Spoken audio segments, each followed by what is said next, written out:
bamona pona ba Sénégalais ba Camerounais ba Ghanais bamona bo inacceptable kozala na président pour Joseph Kabila. HP Monde Info. Il n'y a qu'une seule institution qu'on peut parler de la vérité des îles, c'est la Cour constitutionnelle. Dès que la Cour a rendu son verdict que c'est lui qui est le gagnant aux élections, c'est Félix Tshisekedi, Martin Fayulu doit taire sa bouche. Moubaki doit fermer sa bouche. HP Monde Info. Bruno Tibalaye c'est impardonnable. La mort de Tien Tshisekedi de Wouta Nansela. HP Monde Info. Vous informez à chaud, avec le boss Ico HP, Bato Santé Poani. Allez, check! Il y a HP Monde Info Télévision, en tout cas, de souhaiter vraiment malade pour la vie, bonjour et bonsoir. Pourquoi? Parce que les autres dépendent toujours d'un moment où le roi puis beaucoup sur l'écran, on a bino, la laptop, on a bino, pourquoi pas le téléphone, on a la émission, on a biso, on a quatre chaînes, il y a HP Monde Info Télévision. Nazali na invité na ngai ya mokolo ya lelo abengami na Kongo ya Abe Shole abengami Kongo na ezali na etangami Monsieur Trésor Mungu mais surnom na ye oyo eyebami na IDPS ezali Abe Shole. Mbote madame Jessica, mbote na peuple congolais na confiance au bopesaka na biso ba serviteur na bino bato bazobunda na kati ya champ de bataille. Nous avons vraiment na kati ya champ de bataille jusqu'à la victoire finale.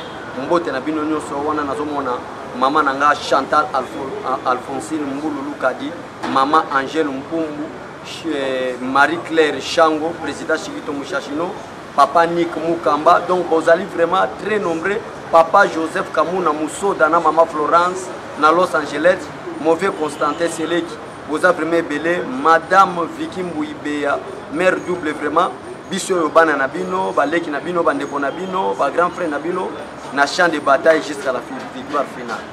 Vraiment, mais c'est trésor, nous, c'est symbole de il y a quoi bon pour le na kati ya télévision na HP Monde Info Télévision. Il doit aller sur le bon il y a Kinbope. Oui, Kinbope, il y a un programme, il y a président Félix Tshisekedi, mais après c'est dans la localité à province. Dirigé province, parce que même Gentini Ngobila, as un gouverneur, mais à la plateforme de FCC, précisément dans la partie politique PPRD. Gestion pendant 18 ans, Félix Tshisekedi né à dans le système de Kinbopeto, le président de la République a passé à chaque chef de l'entité.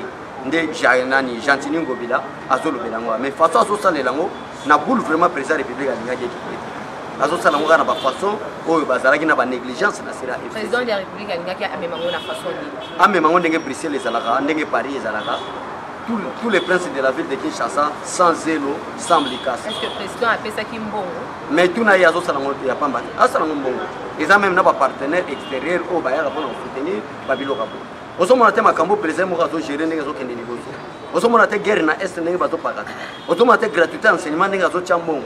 Donc, on a pas à gérer un moyen. Donc, on a envoyé tout et ça domaine, il y a président de la République pour sauver la nation congolaise. Si on a yomoko Abe Shole, vous avez dit que la Kinbope, ezali réussir ou bien échouer? Et réussir na noté. Ce qui a eu le président de la République, n'est simbi. Ce qui parce que seul moutazo même changement dans le domaine de la propriété, dans le domaine de la construction, dans le domaine de l'électricité, dans le domaine de l'eau, c'est le président Félix Tshisekedi. Vous devez obéir au chef pour être un programme qui est malade. Dès que vous avez la politique d'arrogance, en tout cas, moi, il n'y a qu'une seule personne au Congo, c'est Félix Tshisekedi ou rien qui peut changer ce Congo. En dehors de Félix Tshisekedi, il n'y a rien. C'est l'erreur du peuple congolais. Il y a sa majorité du peuple congolais. Tort. Biso peuple partout, il y a Kinshasa, on a même des Sénégalais, des Sénégalais, des Camerounais, des Ghanais, des inacceptable pour la présidence de Joseph Kabila. Au Congo, bato batemera Kabila jusqu'au bout. Et ça, Kabila va batailler des Moutou nyonso na Congo, surtout les politiciens nyonso na Congo, alia monga Kabila. Ba fayu lozo mona bazokanga ba Moïse bazokanga lelo. Ba buye bakate ke Kabila ndeko na biso te me balia mongo na ye. C'est le l'IDPS en commençant de notre président Tshisekedi wa Mulumba, que son âme se repose en paix, et jusqu'à notre président de la République. Bisonde na ba combattant nous saïde besto li ata un likuta Kabila te yango Kabila sengela banga biso ki ata un likuta ne to liate mais ba uti suko lancer to za mingi na kitu to ba uti suko lancer deuxième édition où ezali les 30 awa vous lancez sur cette édition, il y a qui vous pète, mais bien moi vous avez les autres réussir. Pourquoi si vous lancez sur cette deuxième édition? Vous lancez pour que toi n'as pas ça changement. Est-ce que c'est vrai d'abord que vous lancez sur les 30 ans et ça qui vous pète opération? On est maintenant ba association ba ASBEL. Ba sangani parce que maintenant ba ko comprendre que non. Président Félix Tshisekedi même na cabinet na commencé à directer cabinet na ba chef de département zo ba aider peuple président. Ozolan président en tant qu'institution ba zo aider peuple à comprendre que il faut sauver président Félix Tshisekedi. Chaque moto même appui na yango zo moniza ba ASBEL ba biso moto comme la bala na biso. Biso moko to sala musala na mboka na biso nde ba zo soutenir président Félix. Mais c'est chaud le tomoni comment est-ce que vous la ebeta qui mokolo ya lobby.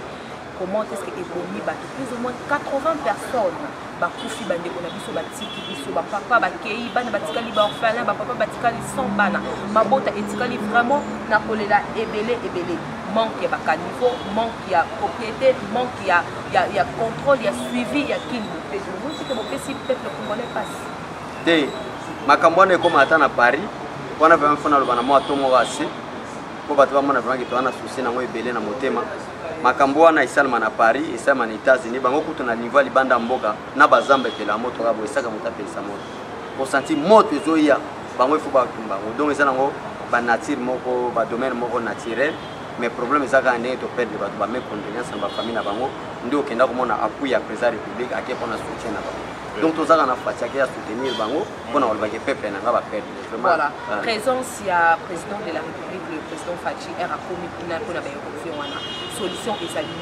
akena ki pona ni président a déjà solution kala avant même ba érosion ban déjà a solution ya ngomona na kati ya programme na ye ezana programme mo ba benga construction des maisons sociaux ozomona na ebite so tamba kisasa entre poids lourd na quartier limité balabala poids lourd na quartier limité batimo bafanda na bazamba wana bandaka mabe quartier paka juma na bapaka juma ti oya kitabota base président république azana posa alongola batwana ba construction ba maisons sociaux ezobeta mananse mama journaliste botambola po peuple azali informé tala lelo kancha militaire moya bimaso na balabala ezate azolala na parfum ndakwa kitoko caro a bien donc c'est ça la vision du chef de l'état donc ezana makamba ya solution eza président zo même solution te pour mou le côté de batonanda mais solution à président Félix Tshisekedi banda même avant comme président république il faut na tongela peuple nga banda malamu na sala ya peuple nga ba makadama malamu na memela bango chemin de fer oyo kolega na toutes les 26 provinces wana eza na programme ya Félix Tshisekedi mamba banda ko to mona okufa lelo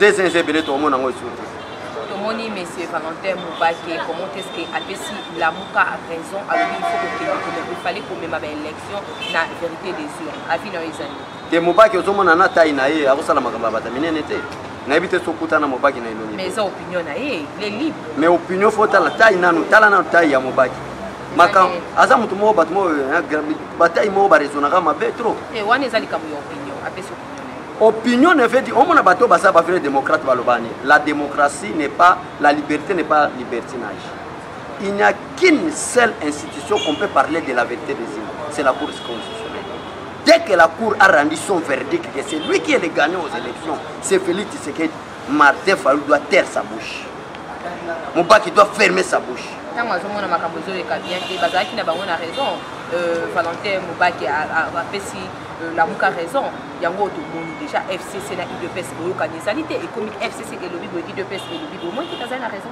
biso na FCC boyokani ezali topanzani nanu te mardia visuel eza fo topanzana toza na désordre na bango hyperkiti erozomona mutu alati kimono seke aza karateka aza politicien te politicien aza na baterme politicien c'est la constitution politicien c'est les principes politicien c'est le respect politicien c'est l'état de droit ça c'est la politique erozomona mutu alati doja alobi kiperkiti c'est un escroc un aventurier ozolanda Jean-Marc alobi je peux vous aller nager mais il faut locataire même habite au bête à Bakiperki. Au moins que ça va malobaka par rapport à ce nom mais c'est coup sur coup. Un professeur d'université va mais c'est coup sur coup. Madame Kolana Makamo Mubaki était. Mubaki a fait un abisso je m'excuse au fond de na IDPS. Toebi degré à capacité intellectuelle naïe. Toebi volume ya raisonnement naïe. Tu sais que era sol bagana comme président république azana boulte babamba Mubaki pas comme ministre. Tu sais que la ligne batulwa ba Mubaki c'est le IDPS na ba capacité intellectuelle na ba bazana ngoya niveau muke. Baza batumo to linga to tinda na sénisme. À comprendre que na régime IDPS na otiko za ministre te ba otinda ngata na kombola ba barabara. Ndio zo mona zo mema trahison. Ce qui monde entier parmi les 5 pays puissants du monde.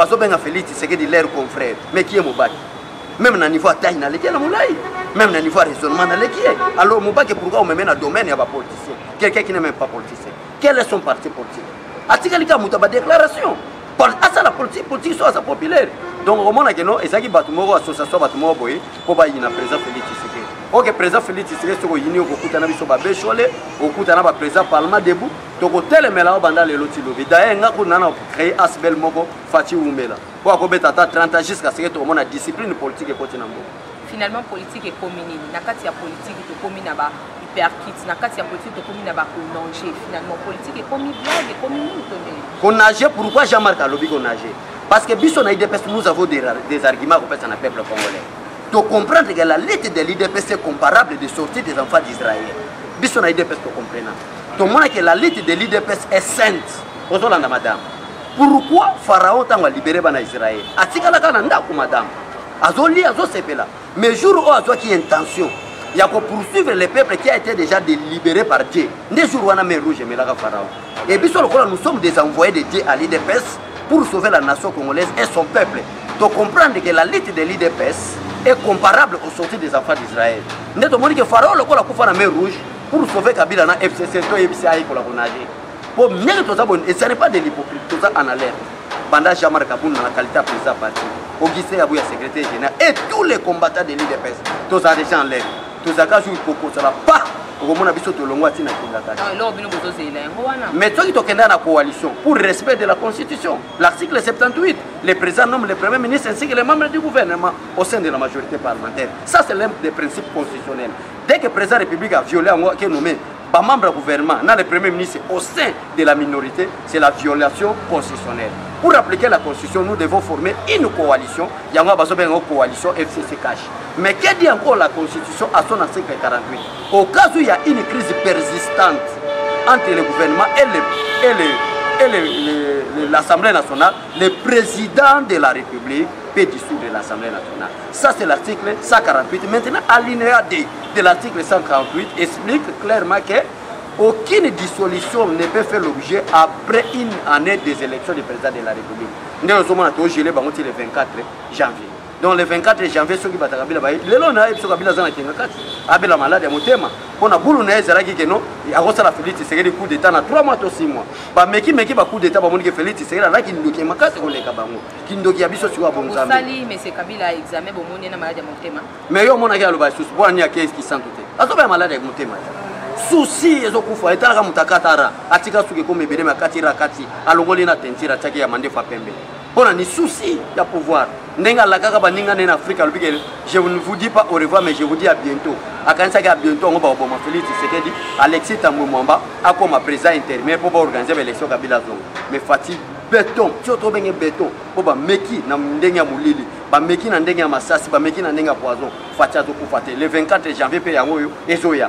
Place oyo ka président de la République après les élections peut prendre de grandes décisions. Ndé yango nous avons crainte na ba. Mais c'est chaud, les habitants de Beni et Butembo réclament le départ de la police. Mais oui, c'est ça le peuple. Yo, nous avons makamwenga mutu na yebi me yebi malamu ke Monisco nde ba memi pillage na mo.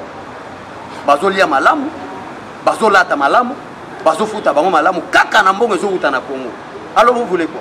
Félix Tshisekedi c'est un homme d'État, il n'est pas un indiscipliné comme prédécesseur na ye. Il ne peut pas parler comme Kabila que je chasse la Monisco, ça c'est de l'indiscipline.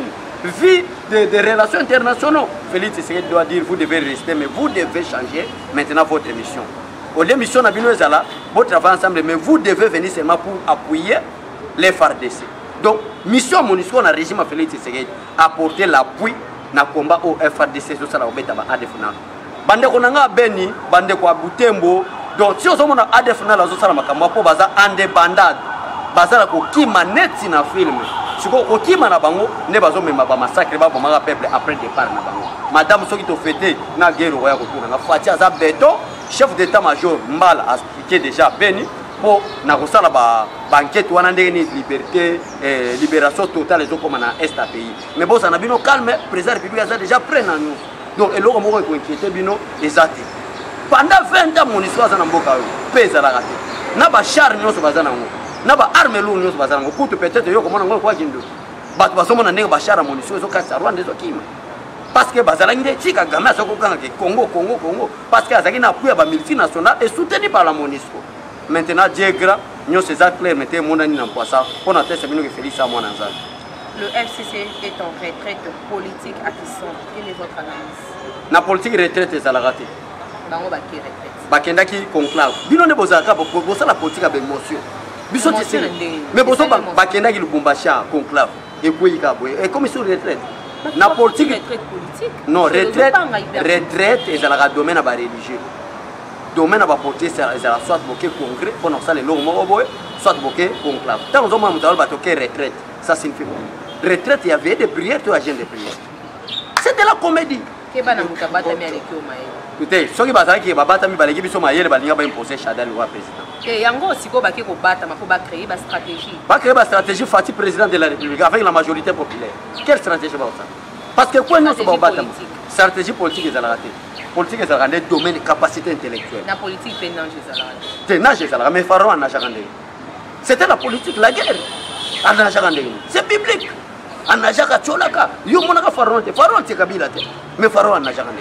Il y a un peu de choses qui sont Pharaon à la Bible. Pour y aller, il y a Bisona Bolimo, tout ça, on face à face, on a bateau, on a pas pays voisin, on limite au nager, on limite au Tchola, il y a qu'on a des nager. D'ailleurs, on a Pharaon Anajaka, madame. Monsieur Chaud, les Tomoni, directeur de la presse présidentielle, Loaka Bouanga est suspendu de ses fonctions. Félicitations au président de la République. Mouninga Tiki va fonctionner et passe yo ma félicitations. Donc Mouninga continue à fonctionner même à Bangoulou tandis que va combattre bazo misalate. Mouninga la tika la présidence a son salaire, va combattre ba lita ensemble ne yekuta ebi balabala na gaz ndenge zalakate. Soki yo ba memaki yo voyager que ngako ba bo. Ngai soki ba memaki la. Ngana na ko kende na ba façon moko eza irrégulier te. Na ndenge yo yebelinga un homme de principe. Muta memanga lokola ngulu nga mutu na ko mangulu. C'est inacceptable. C'est des anti-valeurs on a na lité na ngona kata IDPS. Na tuni ndeko moko pona poko ya directeur ya presse a lui ayebi kututé ceux qui presse présidentielle ceux qui na présidence presse ça. Le peuple congolais nyoso balobaki Kabila zo gérer. Kabila zo gérer faire facha zo gérer. Ma maladie monsieur so na presse. Pour majorité peuple congolais erba mona ba image à présent et zo le na RTNC na B1 na digital parce qu'on comprend que Kabila ndazo bloqué. Or que mutazo bloqué président de la République c'est son directeur. Comme on travaille en complicité, n'a pas membre FCC pour bloquer les images du président de la République. Ok, le président de la République est grave. Qu'on les cacoute autres au monde. Moutou est singulier à même peuple, c'est son directeur. Mais ils ont travaillé contre le président. Au revoir.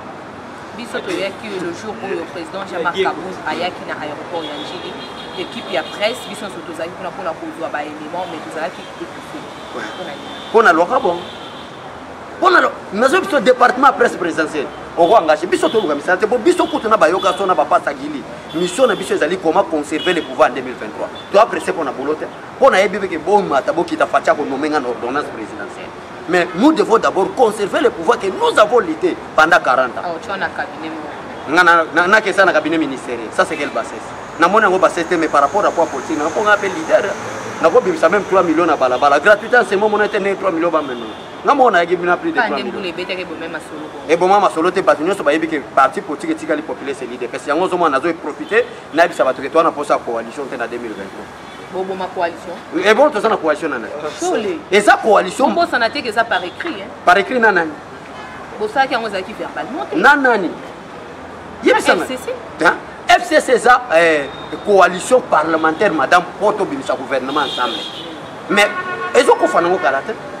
Mais oya ko bimisa président de la République to zana posa coalition te. Coalition to ça là na bon président a gagné l'élection na ndenge na ye. Chadar peut jouer dans ndenge na ye. Mais coalition biso to zana FCC, ce n'est pas une coalition présidentielle. Merci. Mais une coalition gouvernementale. Et c'est que les bateaux comprennent que le alors, pour nous expliquer peuple sous déjà il y a un une mobilisation. Ils ont prouvé déjà que non seulement Félix a 30 ans parce que Félix a aussi le pouvoir dans le l'ONG. Nous avons une hypocrite. Surtout comme 10 ans après Félix Tshisekedi to interpréter l'article 70 où il dit que le président doit rester en fonction jusqu'à l'installation effective du nouveau président. Bataille c'est balai ça biso na ki tweet to lobaka Canadien contrôler on peut nous lotir là. To lobaka bon. Hein? Ah, ce qui malamu mabeza malamu yo pe yo kana ndenge ça. Sikoyo na tuna question moko entre parti à FCC na UDPS. Le loso coalition ekufi. banani o ba parti perdante. Parti perdante pour comprendre il faut autant la constitution. Pour biso pour prouver peuple congolais que ceux qui lelo coalition panzani banana ba ozala perdant. Bata FCC ba ozala perdant. Nandenge ni ndio chika. Article 148, n'expliquez peuple bien. Dès que le président de la République a dissous l'Assemblée nationale, alinéa des lobbies, après 60 jours, promulguant l'ordonnance pour dissoudre l'Assemblée nationale, il faut qu'il y ait une organisation des élections, il y a des députés nationaux. Tant qu'on va qu'il y ait une élection, c'est l'idée maintenant qui va gagner. Parce qu'il y a une poche, il y a un peuple congolais, il y a fatigue. Les députés, argument aux alliés. Donc, respecter la gratuité, soins médicaux de 0 à 18 ans, ils vont dans 30 ans, parce que vous avez une majorité parlementaire. Donc, tous les arguments, les soldats, les arguments pour toute la majorité. Les majorité, elles vont perdre l'angle. Nous avons dit qu'ils vont fouiner le passé, ils vont perdre la prison. Alors, ils sont obligés de s'incliner devant le président de la République. Donc, ils vont s'incliner. En tout cas, papa Alexis, tu vas revoir, maman Janine Maboun. Vraiment, en tout cas, nous avons gestion de Madame Janine Maboun. Et bon, nous sommes d'accord. Mais il y a eu une menace à cause de l'hypocrisie. Ah, bah, on va hypocrite, tout le monde a une menace, on a que ça réel. Il y a une gratuité enseignement. On met qui peut soulever. Les points hauts, chaque qui est meilleur soulever. On doit faire enseignement sur le président de la République a tchaki gratuité et enseignement. Mais bana bazo tangate. Bana belé bazo tozo mona tozo ya kozwa ba image na permanence. Ah bazo benga presse. Bana bazo le ba programme ya bana ezo beba. Bana bazo tangate. Pour la nini changer bien ma campagne. Na question na pesa la réponse deux fois. Première réponse na benga ngo douleur d'enfantement. Pour les Français baloba il n'y a pas de roses sans épines. Ba comprendre que bola mozo na Congo alors ba bandi ko tiela président Félix Tshisekedi d'épines. Ba sete ba koka jambe pour être travailler ma bé. Ozolanda yanga tozo mona keza problème. Tu mutazo sala makamwa nyo so Willy Bakonga. Ozolanda Willy Bakonga. Aza mutu a uti na kata FCC. Pendant 18 ans basali ba moni vraiment que ba échoué. Félix Tshisekedi a linga pesa maintenant valeur na peuple congolais. Au peuple congolais ko comprendre que Félix Tshisekedi a sauvé. Balingi te ba binsa Félix Tshisekedi sauvé. Doté ba koka jambe. Lokola yende aza patron et enseignement. Azo travailler en complicité na secrétaire général et enseignement primaire et secondaire. Pourquoi secrétaire général et enseignement primaire et secondaire? Parce que c'est lui le patron de l'administration dans le domaine de l'enseignement. Il y a un secrétaire général et enseignement à contrôler le préfet, à contrôler l'inspecteur. Azo yeka na sala ba bana babi malibanda. Yango so mona na début na yebsaki yango ki na yebsaki OK. Ezali nan ko to benga bango douleur d'enfant. Mutu moko apesa ata 1000 francs ya ba parate. Félix Tshisekedi era enseignement. Alors bango lokwa mutasu la ria lokwa Joseph T. Azo bango lokwa un parent bien respectueux. Ozolan, abi qu'est-ce que je dois faire en tant que président de la République pour être gratuité enseignement comme un réel? Alors il faut payer les enseignants. C'est vrai. Bon, à poser pour d'experts nationaux internationaux. Bon, l'enseignant on va se un bon combien. L'enseignant on va 20 000 francs. Oh, tu as mis 50 000 francs. Oh, bah tu vas. On a fait l'enseignant on va se retrouver. L'enseignant on est sur une école catholique. Bah se retrouver. Il y a un monde va se déclarer. Pourquoi herba oh on va se retrouver. Bah on va se retrouver. Se retrouver bah ça autant que ça. Alors ça la biloko na FCC c'est troublé. Bani au salama. Mais Dieu grand. Donc yo ni au boy que bataille c'est pas mais la biloko na. Yo la ndega. Oh yo le big s'il vous plaît s'il vous plaît le va bien. Donc yo olingo wanga na que bataille c'est pas mais la biloko na. Gratuité enseignement au Simba. Félix Tshisekedi à l'onyango déjà. Merci mais déjà nani enseigner à $200. Donc tout ça soit 120 000 francs sur les Kébélé. Mais Félix Tshisekedi a payé $245 na francs congolais à combien? Plus de 300 000 francs. Papé sur Carabou. FCC le bin à président Jean-Marc Kabon et c'est à Singapour. Donc Singapour Kabila oh. Donc Singapour na FCC. Bato ba côté la biso na butu batumba bato na kati ba Singapour. Bato poto kenda ko yamba Tshisekedi le 26 novembre 2011. Baboma biso plus de 100 personnes ba Singapour. Bato le 19 septembre 2016 na marche zaki akafu na enseignement maman na zo biso na mona ndenge bale zo ya boy bato bakoya o ya 4 jours ba senga pardon te o que réclamation ezala ki élection donc pour nous le non Jean-Marc Rasenga bolimbicité bango lokola baza pour nous que FCC ba comme faible bozali banda mboka ta la faiblesse à FCC monani baza majorité na parlement ba le baga Jean-Marc Tolongoli guerre ngwe banda mbala moko on bokenda ko sécuriser Jean-Marc Kabound na aéroport to kenda ko sécuriser te to mona que après 30 ans peut-être à la dauphin pour Félix Tshisekedi pour tika pouvoir na peut-être to comprendre il y a beaucoup des indisciplines politiques et il y a beaucoup des étrangers seul mutaza congolais d'origine yo landa kita avant-hier bana classe balongwe na parti baketi na ndaka mama Marthe ça ya lobaka ngoto to yebi ndako na papa na mama bana classe balbi mama Marthe ya nanu mwana alobi ne makambu ya gratuité mais batu ba compliqué biso to tangate mama Marthe biki na oyebi sa mwana nga mboke bongi. On a toujours arrivé à président Kabound Nanzela et Tokoma qui n'a Pascal tout le monde qui commente est-ce que voiture et téléma qui président Kabound Moko Akita qui pourquoi parce que bakanga qui ba moto expliquez nous on a ba téléspectateur Ezaki ni te ezalaki ke bakangi ba moto illégal et Jean-Marc Kabound asa mutamibe ko ifo akita lubi bokangi pona nini o to kangi po bayaki ko yamba o bayaki ko ngabo kanga po tika bango batika c'est pas ba policier bazong si bon ba longisi mo konzi to kangi bango po bayaki ko yamba yo ba pesa biso mo mbongo tolia po te akei no ezala malamu chole na solo beno makamba solo yo ebite akei wana pesa imbuto mutu po bayamba Jean-Marc te nde ba biu kanga bango parce que pona bango intention ezanini majorité ya ba politiciens congolais bazwa ba intention que mutu nyosa kumba moyowa aza muluba mutu nyosa aza na IDPS aza muluba o IDPS eza parti o nzamba tindi biso poto lia mwa miliki na miel ziano on a kata parti na bino ya UDPS tribalisme eza makasi hein exact menga moko na renia fo na IDPS c'est colonie mubunda idio fa bandundu 100% donc mutabandundu ya bandundu grand leader na IDPS ko mona mkusi ote zo mwa mike po boma bendis te mwa mike te ngana ya na IDPS po IDPS yaka IDPS ko kota ko mona mama ba pesa ka mbongo te na IDPS zo buleke ko ya oyemela fati peso sa o kima IDPS yango zo mona ba mubake bakima na bati bala bakima po ba buleke fati akabela bango lar mais biso to comprendre que fati ne boulot ne to sala boulot mais liboso pe ko mema biso musika ni bobongisi pe kana batu nyoso tout ende bobongisi na ndeko na biso monsieur Bruno Chibala Bruno Chibala est impardonnable la mort de Tien Tshisekedi de Wuta Nanzela Bruno Chibala j'ai oublié le nom m'échappe papa na biso wa Sami Badi Banga oui ba Sami Badi Banga ba vie problème exact ye ka 5 années bolimbisi mais Chibala na nani na Bruno Mavungu Chibala Bruno Mavungu na Mubake bango vraiment na ilunga eza vraiment impardonnable eza comme si muta sali le sumo na Bible abenga les péchés impardonnables. Voilà nos chers téléspectateurs et nous voici arrivés à la fin de notre émission. Vraiment c'était votre invité Monsieur Trésor Lumbu au Basirnoma et Nakombo ya Abe Chole. En tout cas Isaac Pebongonga votre humble servante Jessica Dipo o wapi na lingi bino mingi bo s'abonner makasi na chaîne na bino ya HB Monde Info Télévision, vous ne serez jamais de site. Mon ali bongo balasima mais toki okata bongo te Monsieur Abe Chole votre mot de la fin.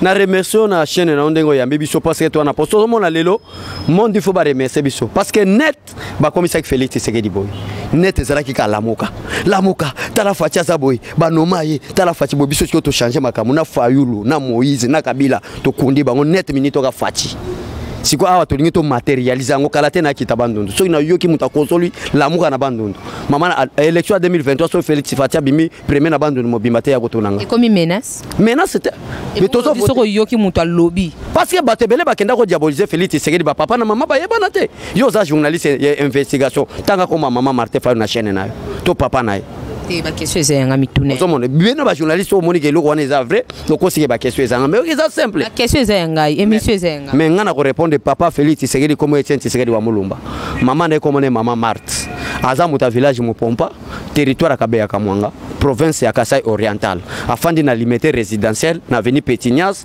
numéro 630 détaillé par Martin Fayulu to Moïse Katumbi bien répétition pendo sali répétition kangiango bien répétition te mutu na mutu place azoke ni fois yeba nani na Zolanda oya kolanda un étranger mutaza koteka pétrole akomi pe présent na mboka na bino.